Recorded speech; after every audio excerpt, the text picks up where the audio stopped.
Bonjour à toutes et à tous, vous vous retrouvez maintenant sur le logiciel de développement Cula après avoir terminé le PDF. La première chose que vous allez faire, c'est cliquer sur le bouton Edit pour ouvrir l'onglet des items et des options à votre disposition et commencer le développement de la visite. Sur chaque image, vous allez faire tourner la caméra pour vous orienter sur le sol. Vous voyez que le trépied est présent sur les photos.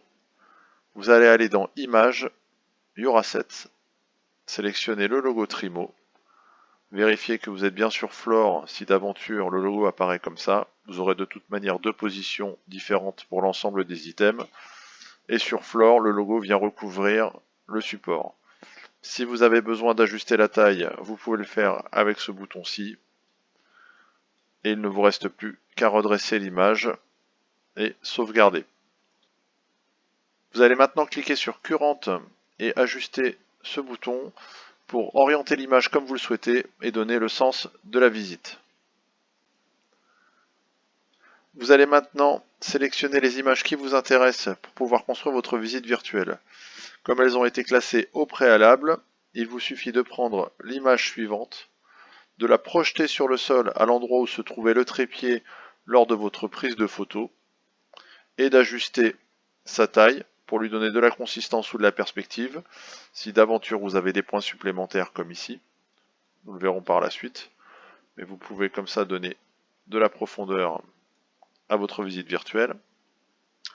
Jouez éventuellement sur sa couleur dans Change Image, Build-in Asset et la couleur, ce qui permet en cas de trop forte luminosité d'avoir un point qui reste visible. Vous pouvez également jouer sur l'opacité, ce qui, en cas de point derrière un mur, permet au spectateur de savoir où se trouve le trépied de la visite virtuelle et le sens de la visite.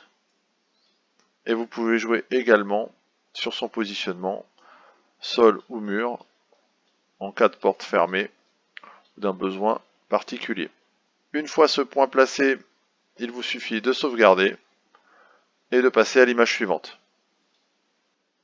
Vous vous retrouvez sur le point que vous venez de projeter, avec déjà le logo au sol, puisque vous l'avez mis sur l'intégralité de vos images.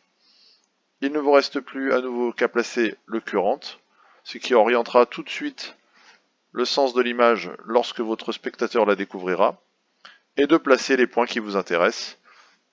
Les points étant rangés dans l'ordre, vous trouvez la photo de l'escalier à placer à cet endroit. On ajustera à chaque fois la taille si d'aventure une image positionnée derrière donne de la perspective et de la profondeur à votre visite virtuelle. Vous pouvez constater qu'avec la luminosité, le point n'est pas forcément très visible. Vous allez dans Change Image, sélectionnez le même bouton en noir, ce qui permet tout de suite de le distinguer. Vous vous assurez de pouvoir revenir sur l'image précédente. Là, en tournant la caméra, la porte est fermée. Il est donc préférable de placer le point sur le mur, d'ajuster sa taille pour le rendre parfaitement visible et éventuellement sa couleur pour ne pas le rater. Et de placer sur les portes qui vous intéressent le reste des points. Ici, il s'agit du garage, donc je peux le placer dès à présent. Une fois ceci fait, il ne vous reste plus qu'à sauvegarder pour passer à l'image suivante. L'image suivante, même principe. Le logo Trimo à placer, ou du moins à vérifier si vous l'avez déjà fait. Orientez le current pour donner le sens de la visualisation de l'image au spectateur et placer les points suivants pour poursuivre la visite virtuelle. Vous pouvez constater que j'avais déjà placé le point à l'étage correspondant à cette image-ci pour pouvoir accéder à la partie supérieure, ainsi que dans la chambre avec une couleur noire pour éviter un contraste lumineux trop important. Si je le passe en blanc, on voit que le point est pratiquement invisible. Il reste sur cette photo à placer dans Photo, Hotspot, ce que l'on appelle un point d'intérêt. Donc pour la partie mur, on change l'image, on va chercher les points d'intérêt. Cet endroit étant les WC. Une fois le point placé, vous pouvez constater que sur tous les points possibles, vous avez accès à du texte. On pourra placer le texte au-dessus, en dessous, sur les côtés du point sélectionné. Vous tapez le texte qui vous intéresse en fonction du local et permettra au spectateur de découvrir qu'il s'agit d'un point d'intérêt. Vous pensez bien à toujours aller chercher sur l'arrière les points précédents. Par défaut, le logiciel conserve les paramètres enregistrés.